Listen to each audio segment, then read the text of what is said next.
Cette nuit-là a semblé durer des heures pour cette ancienne gymnaste. Rentrée trop tard d'une sortie avec leur groupe de gym, elle doit rester dormir avec une copine chez un entraîneur bénévole. Il est rentré dans le lit, de mon côté du lit à moi, et qui s'est collé à moi et qu'il a commencé à me tripoter les seins en bas, et je sanglotais et je lui disais non, arrêtez, s'il vous plaît, arrêtez. Et à un moment, je pense que j'ai plus pu encaisser ça en fait, et je suis sortie du lit et je suis allée m'enfermer dans ses toilettes. Et je me suis assise par terre sur le carrelage et puis j'ai pleuré. Et, et après, je me souviens de rien.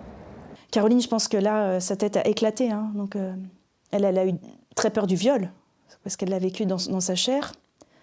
Moi, ça a tout de suite été la peur de mourir. J'ai tout de suite pensé à ça. Je me suis dit, maintenant, je sais quelque chose, il va me tuer. Ce soir-là, Juliette a rejoint Caroline dans les toilettes où elles ont passé la nuit. Le lendemain, à l'entraînement, les yeux encore rougis, Caroline avoue à son entraîneur Muriel ce qu'il s'est passé. Et elle est restée super froide, super distante, elle n'était pas du tout choquée. Et après, en fait, elle est revenue vers moi et elle m'a dit ouais, Caro, on a appelé tes parents et ils viennent te chercher, tu vas aller te reposer, tu vas rentrer chez toi. En fait, tout le monde a vécu sa petite vie. Le lundi, je suis retournée en cours, je suis retournée à la gym.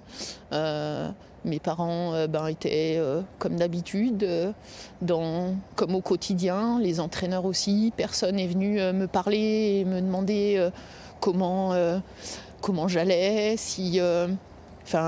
tout le monde était normal. Tout le monde était normal, sauf moi. Le plus grave, c'est l'omerta. C'est le fait de savoir qu'il y a plein de gens qui savent et qui nous laissent dans une situation de mise en danger.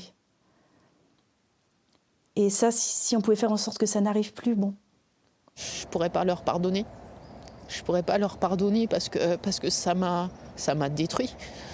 Je veux qu'ils aient du mal à se regarder dans le miroir.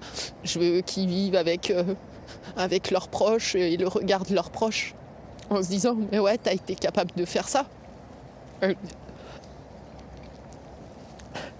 À une gamine qui avait 11 ans, je me dis que tous les dirigeants, les centres qui étouffent des affaires comme ça, je veux qu'ils sachent que même 30 ans après, ils peuvent se retrouver devant leurs actes, quoi, devant leurs responsabilités, et se dire que ouais, 30 ans après, tu peux aussi payer l'addition.